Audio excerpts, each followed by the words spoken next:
जायज, मैंने तो बस उससे उसके पिता का नाम पूछा था, मगर जवाब में उसकी जलती हुई हंसी मिली।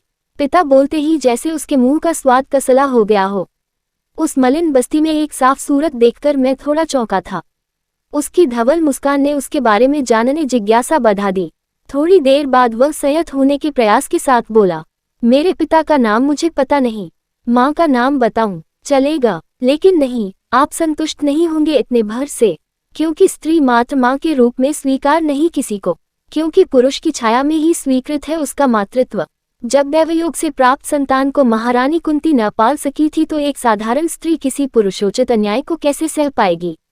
लेकिन मेरी माँ ने जन्म दिया मुझे। मेरे पिता से प्रेम किया था उसने। जिस प्रेम के लिए घर द्वार छोड़ दिया माँ ने, उसी प्रेम ने उसे एक दिन बाजार में बैठा दिया। माँ कब बिक गई उसे भी पता नहीं चला। प्रेम में चोट खाए औरत बहुत जटिल हो जाती है। मेरी माँ ने जितना पवित्र प्रेम को समझा, उतना ही पवित्र प्रेम के परिणाम को भी माना। इसलिए ही उसने मुझे जन्म दिया। यहाँ सपने नहीं देखे जाते साहब। इस मंडी में भूख के बदले जिस्म बिकता है। यहाँ न प्रेम है किसी को किसी से, नहीं छल करता है कोई। यहाँ न पाप है न धर्म है। जाने कहाँ कहाँ से लाई गई हैं ये औरतें। कितनी औरतें तो भूल गई नाम अपना, पहचान अपनी। जिस भी हालात में यहाँ आई हो ये सब, मगर उनकी वापसी संभव नहीं। न परिवार अपनाएगा न समाज ही। सभ्यता की आड़ में अनैतिकता अंधेरे का सहारा लेकर चलती है, लेकिन उजाले में नैतिकता के पाठ पड़े जाते हैं।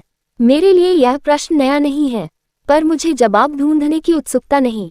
जिस पिता को पति और पितृत्व का धर्म नहीं बांध पाया, जिसे अपनी गर्भवती पत्नी को बेचते हुए ग्लानि नहीं हुई, ऐसे पिता का न होना ही बेहतर है। मेरे लिए मेरी माँ ही मेरा पिता भी है। संभवतः आपके लिए घृणा के पात्र हो हम जैसे बच्चे, हमारी माएँ, लेकिन हमारे लिए वो हमारा ईश्वर है।